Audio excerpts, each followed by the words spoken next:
Hey everybody, welcome to another episode of Cash That. This is your host, Joe Dellera, and we've got a Thanksgiving week episode for you guys. So a couple different things obviously going on in the NBA, but before we get into that, this episode is brought to you by our good friends at Rhythm. Rhythm is the number one modeling tool that you need to have in your arsenal. And now, especially with the rise of the college basketball season, we got the Maui Invitational going on. You need to get your hands on Rhythm, and you can get a week for free with the link in the bio down here. And the reason that it's so important to use this is that it creates models for you. You can tell the modeling system, you can tell Rhythm what you think is important, the factors, whether it's offense, defense, free throws, 3-point rate, etc. And it creates a model based off of that. And then you can track the results over a number of years, or over a couple games that you're even watching, and say, like, how is this model performing? And you're going to be able whether or not it's a profitable or not a profitable model, and that you can track that all within not only the app, but also the desktop version of Rhythm. And you get that for a week for free on us with the link in the bio down here. So make sure that you go in and have some semblance of what the line maybe should be or shouldn't be, what the total should or shouldn't be, and that's going to help you continue to cash that. So I wanted to talk about the NBA season, obviously, right now. We've got a couple of different things going on in this episode. We just finished the Cup games on Tuesday night, so there are, I think, going to be some betting opportunities into that. I'm waiting for some lines to pop, like, as I'm recording, so we'll see what we can do with that. There's a pretty full slate of games on Wednesday. Pretty much every team in the league is playing. There are no games on Thursday for Thanksgiving, and then pretty much a large portion of the league is playing on Friday. Those Friday games are cup games, which is critically important for a number of the teams that are playing in those. So we'll touch on what that means, what the implications of those games are, and exactly how we're going to bet into them. So considering the slate is so big for some of these games, there's a couple games that I don't really have much for, but I am going to hit you at the top with some of my best bets for these games. So I want to start off with the game that I thought was not necessarily the most interesting, but the play that really jumped off the page to me was the Pistons versus the Memphis Grizzlies. In this game, Ja Morant is not going to be playing. Ja Morant is out with an injury. And as a result of that, we have the scenario where Zach Edey is out, Cade Cunningham is doubtful, and I think that this sets up really, really well for Desmond Bane to have a big game. Desmond Bane, this line opened at 22.5. Before I could even hit record, this line jumped to basically to 24.5, 24.5 PR. And I really like the spot. Last year when these two teams played, Ja Morant missed one of those games. And in the game that Ja Morant did not play in this head-to-head spot against Detroit, Desmond Bane scored 49 points. Just a monster number. And he also brought in 6 rebounds. So part of why I wanted the PR instead of just the points was he's been really good at rebounding the basketball so far this season. We've seen him average 6.6 rebounds per game on 9.5 rebound chances. And that's a little bit skewed because I'm not fetching good data from this last game against Portland. So if we take that out, we're looking at about 10.5 rebound chances per game. So he's getting a little bit more than half. And part of that has to do with scheme, part of how like Memphis wants to kickstart their offense with some of these defensive boards, give it to the guard that is maybe going to start running the offense, and it helps you get out in transition, helps you get out in a fast break. So considering the fact that for Desmond Bane, he has hit this now in 8 of his last 10 games, and it's really 8 of 9. He's had over 5.5 boards. I was pretty comfortable adding the rebounds. And then from a scoring perspective, I thought it was a strong spot for Desmond Bane. Not only is Detroit kind of bleeding points and rebounds to shooting guards, but they also do allow a pretty high percentage from 3-point range for overall. And that's obviously a shot that Desmond Bane can get up at will, essentially. So I like the spot, I like the matchup, and I like the fact that even in the other game that he had played against Detroit, part of the problem is that the data is like a little bit old, obviously. And Detroit has kind of undergone some personnel changes, some coaching changes, whatever. But on the perimeter is where I felt most confident in this spot, because you have, Tim Hardaway Jr. is never looking for a rebound, as we know. If we can bet the under 2.5 again, I'm fetching something that was showing that he was at a 3.5 line for the rebounds. And no, we're getting 2.5 again. So I'm seeing 2.5 at -140 at BetMGM and -142 at Caesars. Those are both bets. Look, Tim Hardaway Jr., he's rebounded the ball decently against Memphis in the past, right? But he literally is not trying to rebound the basketball. So in the 2 games without Jalen Duren, he averaged 4.5 rebounds. He had 5 and 4, right? With Jalen Duren, outside of there's one game, the game Duren got hurt. Duren got hurt in one game and he got 3. But aside from that game, he's hit this in 1 of 13 games when playing alongside of Jalen Duren. Last game he had 2, and I think that's why we're getting the 2.5 again. But that was like almost a season high of minutes when he got the 34, when he had played 34 minutes and got 2 rebounds. He's averaging essentially under 1 rebound per game on about 2 rebound chances per game. This number is it's just too high every time. So we're going to keep betting it every time. And I'm totally comfortable doing that. I understand that sometimes people don't want to run the same bet back or the same angle back, consistently. But to me, this line is far too high. I was waiting for it to pop. So if you can see my eyes, I'm trying to bet it right now because I just can't get over the fact that they just keep giving us this 2.5. And the biggest thing, because I was a little bit concerned, I was like, how does Cade Cunningham's presence or absence impact this? And I thought maybe Cade not playing would be a bad thing for this bet. And we would be looking at a situation where it was obviously less likely that he would go under. But the fact that not only is Cade doubtful, so it's possible he plays, I feel like he won't. But even without him, we saw a little bit of like extended run for Hardaway. However, the line is just not, it's still bettable for us at -140, and that's something that we're going to do. So I'm grabbing it now at MGM at -140, and I'm going to throw a unit on that as well. And I'm just going to be checking. Bet365 has -135 as well. So if you can get that, look, any of these lines are going to be moving, and that's part of the game, but do your best. I would honestly probably play this up to like -170 or so, just based on what his history is, what the scenario is, what I expect the pace to kind of be like in this game, and just the fact that he's just not really trying to get any rebounds. So it's a great play. It's something we've been running back and forth in the huddle. So now I'm kind of putting it out here on the podcast. And that's one of the things too about the huddle. We're putting out plays, we're putting out angles, we're talking about some of the things that we're looking for, and that's always going to give you a little bit of an edge as well. Not only are you getting the lines first, so you get things as I'm betting them, as I'm putting them in, you're also getting the ability to speak with me a little bit more. You're getting to talk to me, Matty Chucks, Lord Penguin, that guy Betts, and we're going through some of the process that we have and some of the thought process behind the bets and some of the analysis or things that we're waiting on. So sometimes we'll get a line and we'll say, well, we're waiting for this play. We don't know what it is yet. Can somebody let us know even, does this pop somewhere? And from that point, we can make a decision and everybody's kind of aware of where we're going. So even if a play pops closer to tip off, people have an idea of what we wanted to do, and they're going to be able to not only look out for it themselves, but be prepared to bet it right away. So for this game, I like Desmond Bane over 24.5 points plus rebounds, and I like Tim Hardaway Jr. under 2.5 rebounds at -140.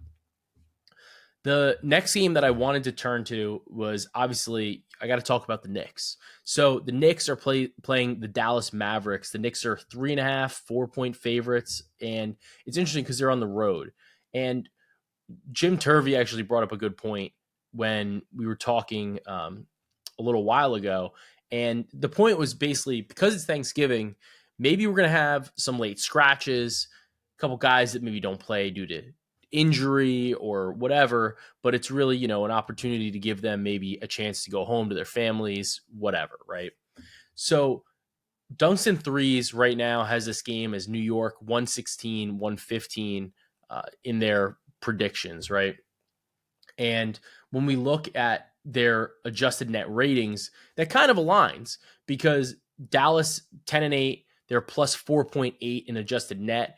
That's fifth. New York is 10-7, sixth best adjusted net at plus 4.3. So pretty close here, but it's kind of taking into account the fact that Dallas is at home, no Luka, whatever. The other issue for Dallas in this spot, though, is they are potentially without Derek Lively and Quentin Grimes and Klay Thompson. So Grimes, Lively are both sick. They have an illness. Klay Thompson is listed with a foot injury. The reason that this is kind of important is number one, you have a bunch of guys that are potentially sick. They're actually sick to the point that they're on the injury report. A lot of times when these guys get like when teams get sick, it's obviously going to spread. And this is a situation where with the holiday coming up, with the way that this illness is kind of spreading already through the locker room, there's potential for this Dallas team to be a little bit extra thin, I think. So I don't mind a New York look here. The other thing that I was looking at was, to me, Jalen Brunson's points plus assists line, I think, is a little low. So we're looking at a PA line right now of 32.5. His points line is set at 24.5. The assist line, 7.5, 8.5, mostly 8.5s in the market. There's a pretty juiced 7.5 there. So that's kind of where you're getting the spot from. But the biggest thing is the potential assists have been off the charts lately. He just had a career high 17 against the Denver Nuggets. And there's a real focus. There's a real attention to detail right now with the New York Knicks after they dropped that game to the Utah Jazz. And I know that Denver kind of came out a little bit flat. They had just beaten the Lakers, and some of the commentary that came out of the locker room was basically, we just weren't ready to play this game. Now you get this situation where I think, New York's probably not traveling back home to New York for Thanksgiving before having to go play again on Friday. This is probably a spot where the team is going to stay together, maybe celebrate Thanksgiving together on the road, go to Charlotte for the next game as they start wrapping up this road trip. And I think that the game that they might really come out flat in is the Sunday home game, the first game back against the New Orleans Pelicans on the Sunday. So that's the spot that I would be looking to fade New York. Here, you're getting them against a potentially like pretty sick Dallas team. And it's obviously Brunson's old team. I don't think it's a revenge narrative type of situation, but I do think that from a matchup perspective, it's not the worst, especially if they don't have Quentin Grimes, who is one of their decent perimeter defenders, right? The other thing here from a Dallas perspective is the Dallas defense tends to surrender a decent amount of free throws, and they are allowing points in the paint. So here, considering the fact that Derek Lively is also on the report, he's sick, we might be in a situation where Dallas is really down to just Daniel Gafford on the interior.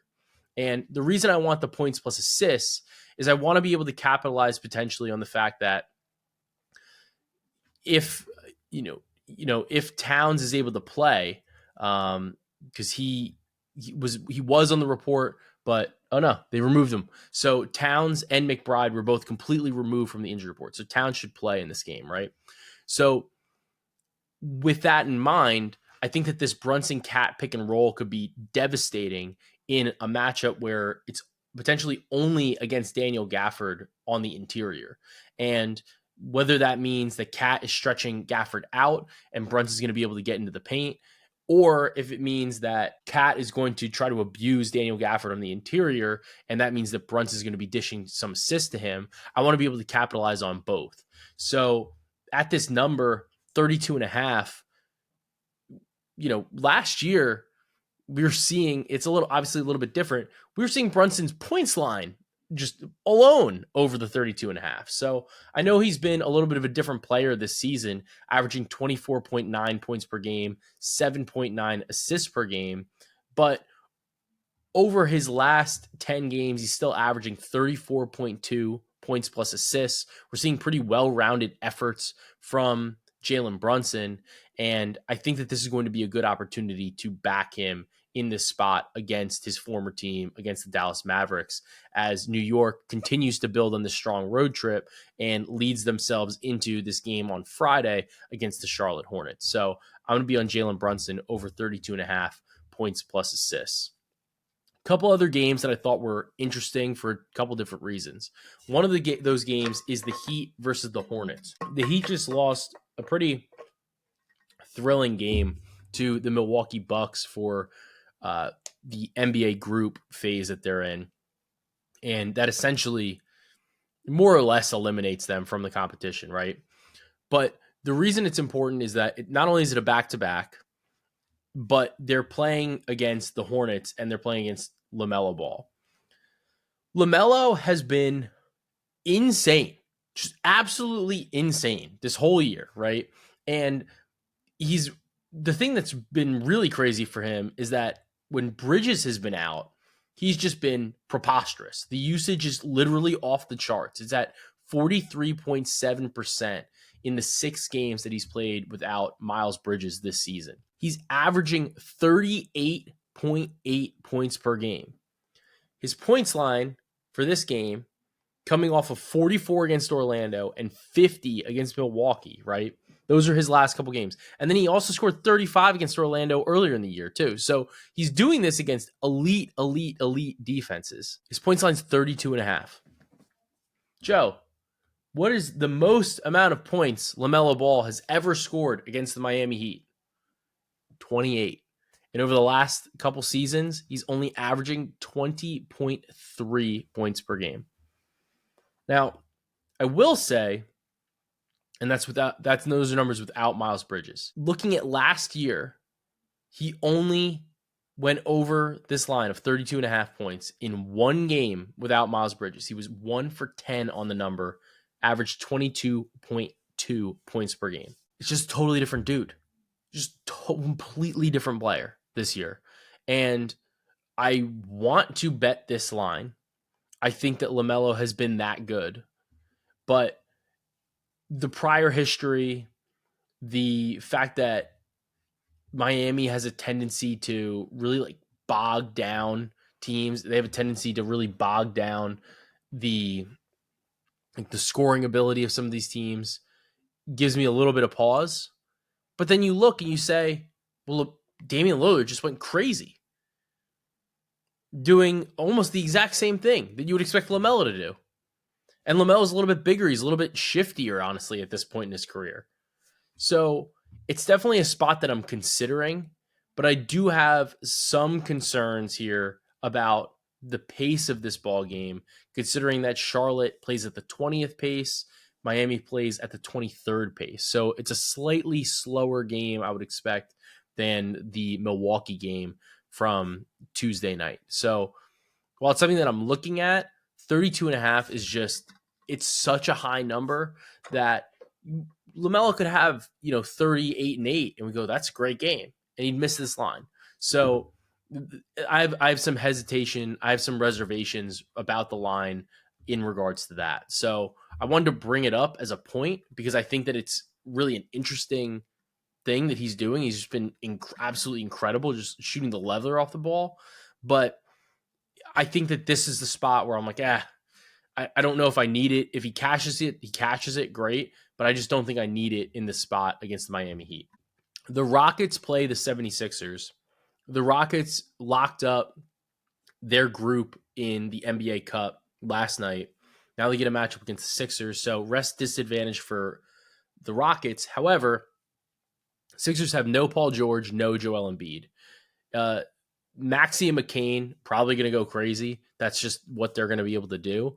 But I think from a betting perspective, it's a pretty bad spot for Houston. It's a back-to-back. They just played overtime against the Minnesota Timberwolves. And as good as they've been all year, it's a bad spot to be playing a back-to-back, right? For Philadelphia, probably see a little bit of Drummond. We'll probably see Yabusele on the interior. I would imagine that this is a good spot again for Şengün. However, I think this game could just get completely out of hand, like rapidly. Houston is 4th in adjusted net rating. The only teams they're behind are the Oklahoma City Thunder, the Boston Celtics, and the Cleveland Cavaliers. They're 16th in adjusted offense, 3rd in adjusted defense. We got to go all the way down to 20th to find Philadelphia for adjusted net. They're 25th in offense and 13th in adjusted defense. So I think this could be a little bit of a slog of a game. And even though Maxey seems to be back, maybe there's like a little bit of a cap at the top end of his minutes. He's pretty much playing 30-ish minutes a night now. I don't expect him to be super limited in this game. So I'm curious to see where some of the props come out. I would imagine that Şengün has a monster game here, and that's the player that I would want to be targeting in this particular matchup. And Maxey, McCain, they've been great. This spot against the Rockets is brutal. So even though they're coming off of a bad spot, I don't really need anything on the Philadelphia side of this either. I want to look at, there's a couple more games that I wanted to touch on, namely the Kings play the Timberwolves, the Lakers play the Spurs, and the Nuggets play the Jazz. So I want to talk about these. Let me start with the Nuggets and the Jazz, because this game's it opened at 7.5. It's at 8. I'm seeing a 9 in the market. Lauri Markkanen got hurt at the end of this game tonight or last night against the San Antonio Spurs. I feel like I would be shocked if he plays in this game against Denver. As a result of that, I wouldn't be shocked to see this line increase. I wouldn't be shocked to see this be in like blowout territory for this type of game. Denver has been really, really bad as a favorite, though, this season, especially against the spread. They're losing outright relatively often. I do think, though, after the shellacking that New York put on them, I would imagine they come out firing to start this game. And I would be interested in like a Nuggets first quarter, first half type of thing where they come out strong. The starting lineup is put together. They're focused. They're locked in. And they're able to put up a big number on this Utah team to maybe try to put the game out of reach so that they can go home, do their Thanksgiving, whatever they got to do. Without Markkanen, you have to look at a little bit of John Collins, a little bit of Colin Sexton in terms of who is going to replace some of that volume. The reason Collins still works even with Kessler is just that he's able to stretch the floor. He's able to kind of fill in a little bit more of that Lauri role for the Utah Jazz. Additionally, they don't have, I would imagine, I would be a little surprised if Filipowski plays. He got ruled out pretty early for the Tuesday game against the Spurs, but we'll have to see. And then Jordan Clarkson also got ruled out. Clarkson would definitely see an uptick if Lauri's unable to go as well, as long as he's healthy and able to play. So just have to keep an eye on that injury report there. And when we're looking at the Denver side of this, they obviously still continue to be without Aaron Gordon, and Peyton Watson is listed as probable, so we should probably expect him to play. The Lakers and the Spurs, I'm very curious to see what the injury reports look like for this, because the last time the Spurs had a back-to-back, Wemby sat. And for the Lakers, their 2.5 point road favorites. They just got their doors beat off by the Suns. So it's a road back-to-back for the Lakers. Probably not the best spot, but they have been playing LeBron and AD in a lot of these games. So I'm curious to see. I don't have anything in this game just yet that I absolutely want to play, but I am trying to see if there's maybe a player prop or a side that I'm super interested in. I will say the Wemby threes have just been crazy. The line just has gotten a little torched at this point. It just is, it's interesting because he's a good shooter sometimes. He's pretty streaky. Right now, I feel like he's in a hot streak. The problem is, to me, like when you watch Wemby, it doesn't always feel as dominant as it could be in a way. It sounds funny because he has these monster games, but when he's taking those step back threes and he's taking these long jumpers, it doesn't feel as dominant as if he was just in the post banging and, getting to the rack. I don't know if he can do that at this stage in his career, given his frame, given everything else, but it's definitely something to, maybe keep an eye on here in this game where, he's potentially going to be against Anthony Davis. And I think this could be a good spot for AD to really kind of take it to him in the post and see what the Lakers are able to do on the interior. So I want to see where these lines open because we don't have any player props out yet, but AD went crazy in the game, the last game that they played against the Spurs, scored 40 points, 12 boards, 2 assists. LeBron had 15 points, 16 boards, and 12 assists in a triple-double. So just a couple things to kind of keep an eye on there from a player prop perspective, especially after they just had this bad loss to the Phoenix Suns in the group play. I would imagine the Lakers maybe want to bounce back quickly. On the other hand, it wouldn't surprise me a ton if the Lakers rested these guys because they've got a win in order to advance in the NBA Cup. And I'll touch on that in a little bit. So that was that game. And then the final game that I really wanted to touch on just briefly was the Sacramento Kings versus the Minnesota Timberwolves. And the spot is always Sabonis versus Rudy Gobert. And when we look at these spots, Rudy hasn't been as good this season. Just admittedly, just has not been the same.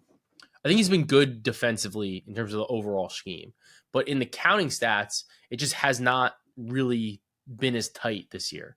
So I'm curious to see where this line comes out for Sabonis because this season when they've played, he's scored pretty well against Rudy. He scored 24 and 23 points in these matchups.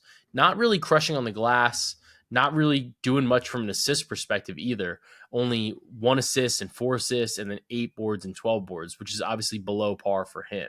So definitely something that I want to keep an eye on, but maybe I want to target his points. And then for Gobert on the other side, it's a back-to-back. They just played overtime. But the biggest thing is in the first game that these two played this season, he only had 3 points, 11 rebounds with 3 points. Second game, double-double, 11 and 11. Prior to that, though, he had just been absolutely crushing on the glass. 16, 17, 11, 16, 14, 14, 14, 11, 23. So, like, the rebounding numbers have always been there. I'm curious to see what kind of double-double price we can maybe get. Or maybe I would be interested in, because of the fact that his rebounds are so good, it's kind of like a fun thing you could do, I guess. It's not super correlated or anything like that. But if you took, say, Sabonis 20 points or 15 points, Gobert 10 rebounds, because those are the two things that seem to be pretty static. Gobert has basically recorded 10 rebounds in every game of his career, except for one against Sabonis. So I think there's, certain things that translate. And I always think that regardless of team situation, those big man matchups, those are the ones that you can kind of draw some inferences from prior matchups, regardless of team, regardless of scheme, but just a little bit from there. Whereas some other positions like guards or, small forwards, it's a little bit harder to draw those same corollaries as you can from the big man kind of matchup on the interior. So that's the other spot that I would maybe be looking for. Now, I wanted to touch on the NBA Cup because I think that this is really interesting from a standings perspective. And right now, one of the shocking things, right, is well, let's actually talk about the things that we know. The Golden State Warriors clinched the group; they're advancing. They're 3-0. The Houston Rockets clinched their group; they're 3-0, and that's it. We also know from Group A, the Knicks and the Magic are the only teams that can win the group. The well, I guess it's not totally true, but it's functionally really that way. Like they're not offering you any odds otherwise. So, Orlando 2-0 plus 37 point differential, New York 2-0 plus 14 point differential. They both play on Friday for game 3. The Magic play Brooklyn, the Knicks play the Hornets. Then they play each other on Tuesday, December 3rd. That's the game that really matters. That's the game that's really going to determine the group. But yeah, no, they're the only two teams that can win because they play each other. Scratch that. Sorry. So these next two games for them, they don't matter so much in terms of the group, but they do still matter from a point differential perspective. So Orlando is plus 37 in point differential. New York is plus 14 in point differential. If Orlando, let's assume they beat Brooklyn. If they beat New York, they are probably going to have like a plus 50 point differential at that point. Let's say they go 4-0 in the group play. There's pretty much nobody that's going to catch that. The Cavs maybe have the best chance given the fact they have 2 games and they have a plus 15 right now, and their 2 games are against Atlanta and Washington. So Cleveland has maybe an outside shot. If New York beats Charlotte, for example, and then they lose to Orlando, they only have a plus 14 right now. Depending on what the margin is against Charlotte, they could be in danger of not only not winning the group if they lose to Atlanta, but also missing out on the wild card because of the situation that Cleveland kind of has in Group C.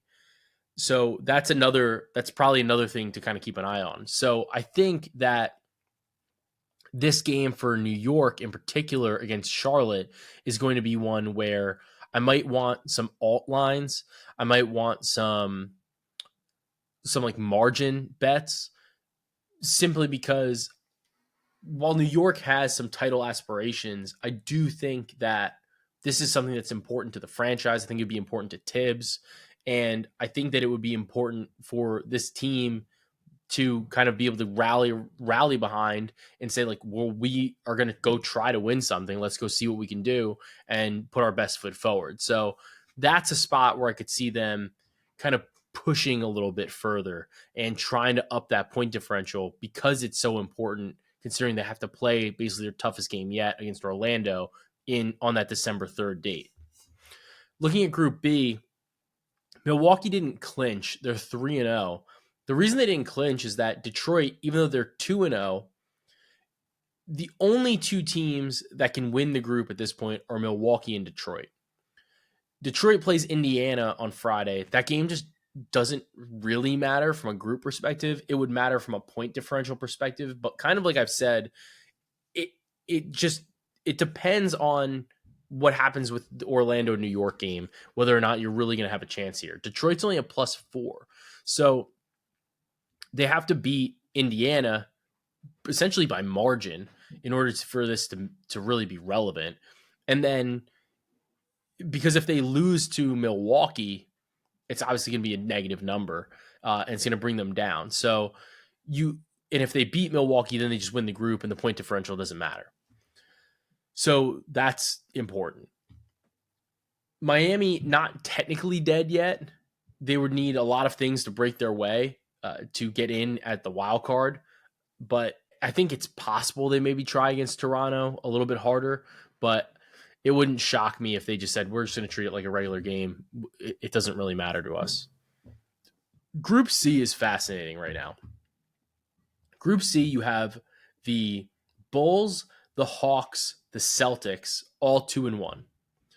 Then you have the Cavs at 1-1, and the Wizards are eliminated at 0-3. The games that are left Friday in order: Atlanta plays Cleveland on Friday at about 2:30 Eastern time. This is important for one specific reason, and it's that Chicago can still actually win the group. So there's a couple tiebreakers that go on here. Essentially, Chicago plays Boston Friday night. If Boston beats Chicago and Cleveland beats Atlanta, Boston wins the group. It's over. Or I'm sorry. If Boston beats Chicago and Atlanta beats Cleveland, Boston wins the group. And they'll know that. But if Cleveland loses to Atlanta, Chicago can also win the group because Chicago has the tiebreaker over the Hawks, which is interesting because the Celtics don't have that tiebreaker. So by the time that game is actually taking place, it's entirely possible to say this game is essentially for the group, or it can create so Boston would either be in a situation where let's put it this way, if Atlanta beats Cleveland, Cleveland's eliminated. Atlanta goes to 3-1, and they would be sitting at the top of the group. Then the later game is Boston versus Chicago. Chicago owns the tiebreaker over Atlanta. Boston does not. So what that means is that if Chicago wins, they win the group. If Boston wins, Boston needs to win by margin because now they're chasing for the wild card. And I think it creates an interesting point when we're going to bet it, right? So I would imagine Boston is on the road. They're still probably going to be like at least like an 8-point favorite, I would think. That's a game where when you're looking at this, you'd say, okay, well, you figure right now Boston's tied with New York.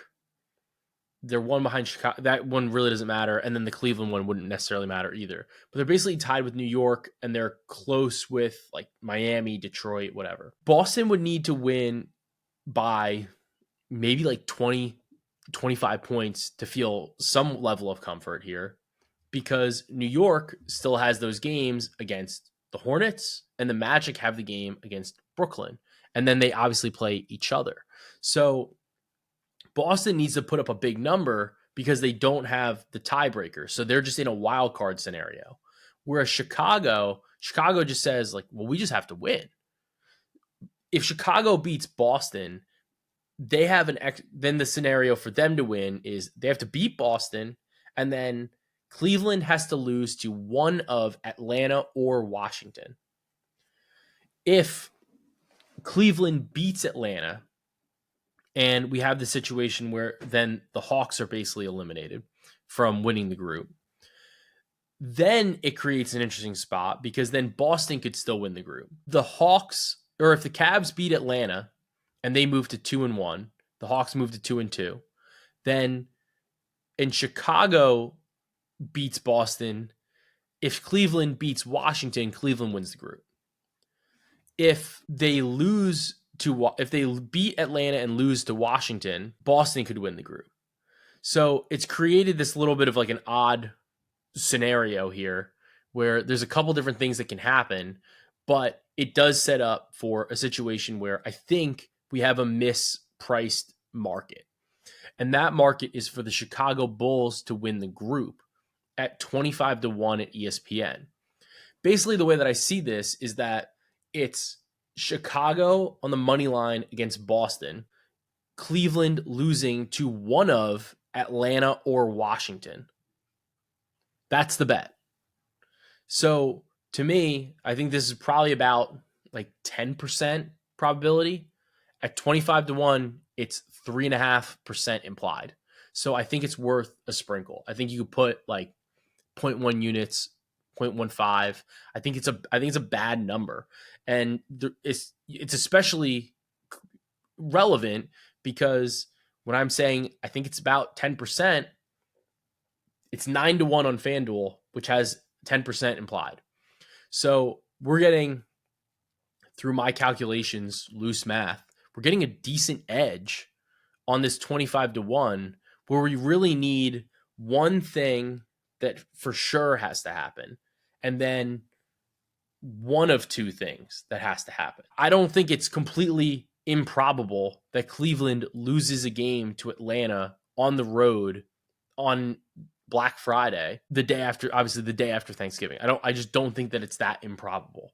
So I'm curious to see how this kind of shakes out, but that is definitely a market to watch. And I think the 25-1 is just out of whack. Like, it's really just not a good number. Boston, as good of a position as they are to win the group, at 2-1 plus 14 in terms of the point differential, what they would need to have happen is if Boston beats Chicago and Cleveland wins out, Boston wins that tiebreaker. I still think that is the most likely scenario. However, I do think that we should try to cover our bases a little bit, because we gave that out plus 350. I think it's a great bet. Whatever. I do think that this number in Chicago is wrong, and that's something that we should be trying to bet into just a little bit here. And I'm willing to nibble at the 25-1 just at this stage of the game.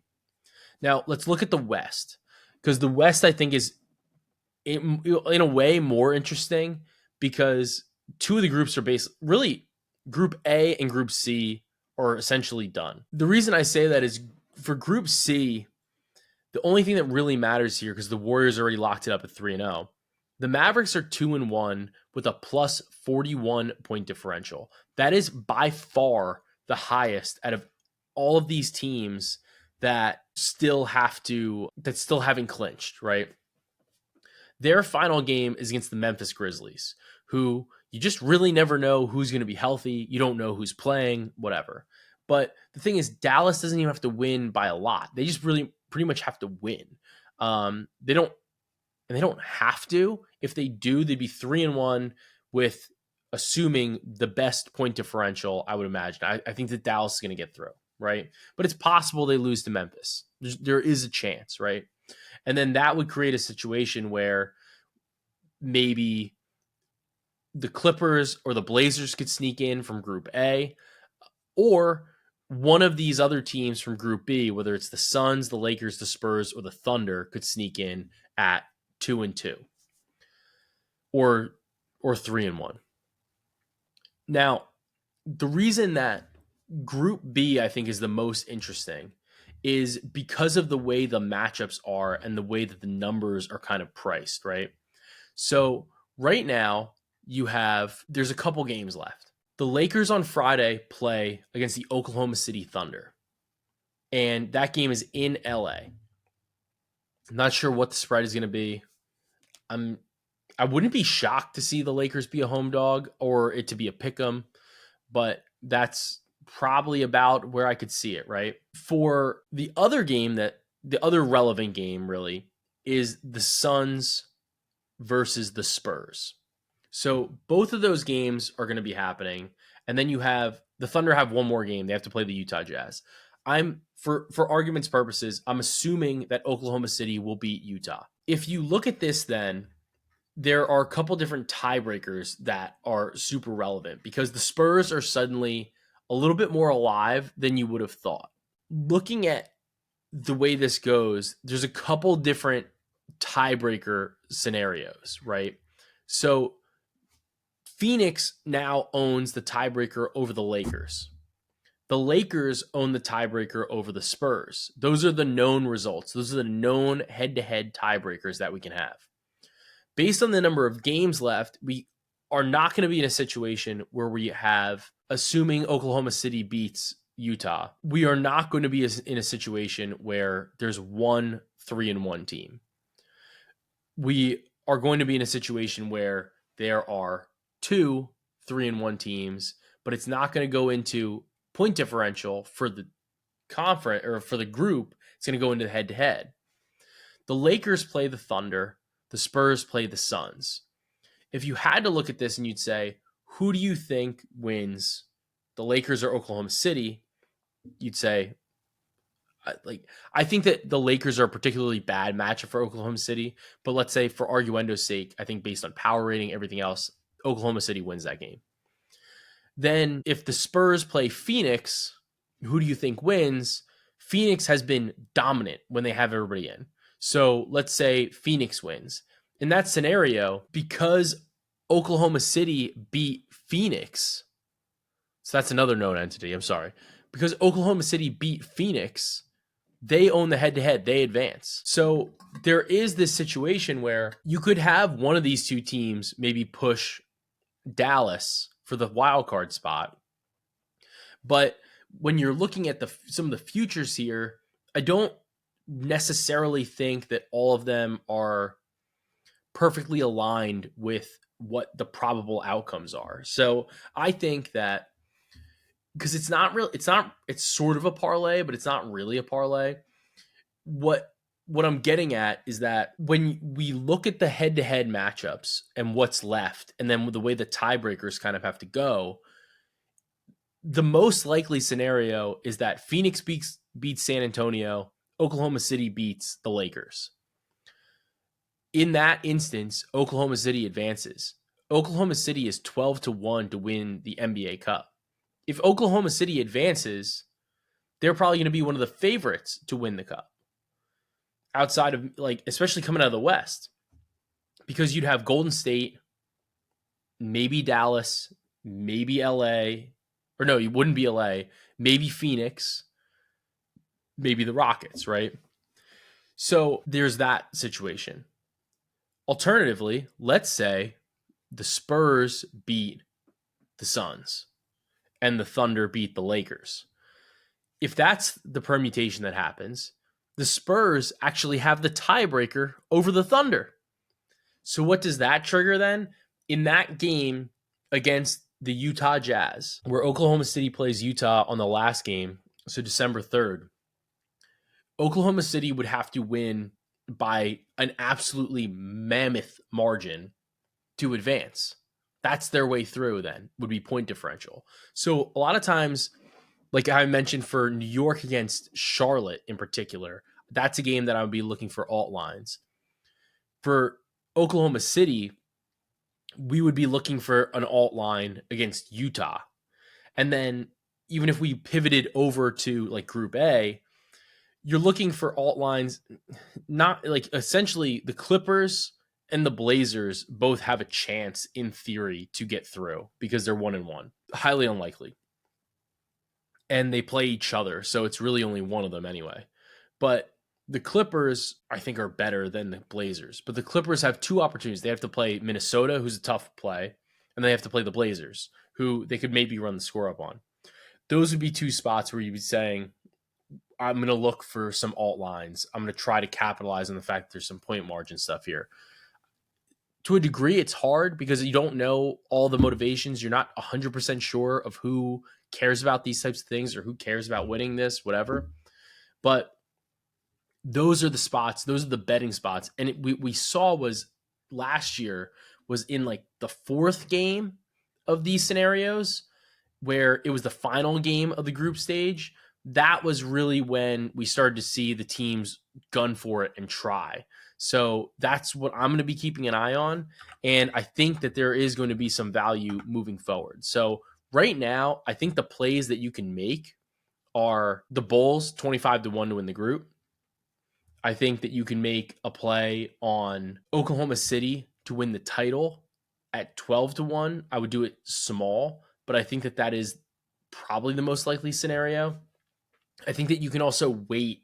I would wait on the Oklahoma City one because I'd want to see what the spread is against the Lakers. I don't think we don't have anything up yet because Oklahoma City still plays Golden State. So I would wait for that. I would want to see what that spread is. But I do think that if you like Oklahoma City in that game, you should also probably like Phoenix against San Antonio. And if that's all what you like, then you should really just bet Oklahoma City to win because I think you're going to be getting a little bit of a better number based on that. And I'm spitballing with some of these numbers because they're just not really out yet. But I will say like Dallas, I don't think should be plus 750 when Oklahoma City's 12-1 and like Orlando's 14-1. I don't I struggle a little bit with some of those numbers. I will say that even though we're betting on like Chicago to advance, I wouldn't bet them to win. Like I don't think they're going to go win at like 130-1. And the Spurs are 140-1. Even though there is a path for them to win the group, there is a path for them to advance. That doesn't mean that I think it's a good bet for them to go and win the title, to go and win the cup. Sometimes you have to know like kind of when to get off the train. And with the group stage, there's just enough variance. There's just a small enough sample for it to not really play out. And there's an opportunity for us to kind of catch a little bit of lightning in a bottle because the tiebreaker scenarios, I don't think are being 100% accounted for in the numbers and in the modeling here. So that's kind of how we got to this point. So I think that's enough, honestly, about the NBA Cup. We'll have some more articles out, I'm sure. We'll have picks out. But I do want to recommend a couple things for Pods and Recs. Producer Corey and I we just annually recommend the Claymation extravaganza of Thanksgiving. It is an awful movie, but it's like a horror Thanksgiving movie with a killer claymation turkey. And there's really just no other way to describe it than you just got to watch it. It's not a great movie, but it's a lot of fun. It's good to watch with some people, and just don't take it too seriously. Maybe watch it, after you go on your little long walk before or after dessert, whatever you take that walk. That could be a good option for you. And for my next recommendation is if you're listening to this and you haven't defrosted your turkey, you need to go do that like now. So hopefully you've done that and it's not a big deal, but that's kind of where we're at. So don't forget to defrost the turkey. And if you do have to defrost the turkey and you're waiting, go watch Thanksgiving. It's not going to kill you. So once again, this episode is brought to you by our good friends at Rhythm.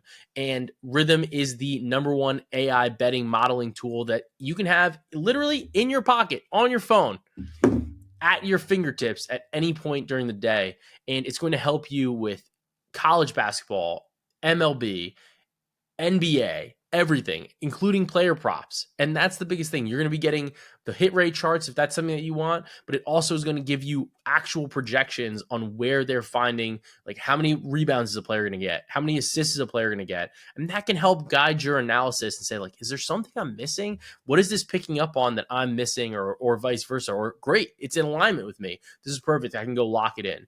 And you can get it for a week free with the link in the bio. And we're also going to throw in a little bit of a free trial for the huddle. That's going to be in the bio as well. So make sure you get in there and make sure you like, subscribe, rate and review the podcast, whether it's Spotify, Apple, or on YouTube. And with that, help me help you be thankful, and let's continue to cash that.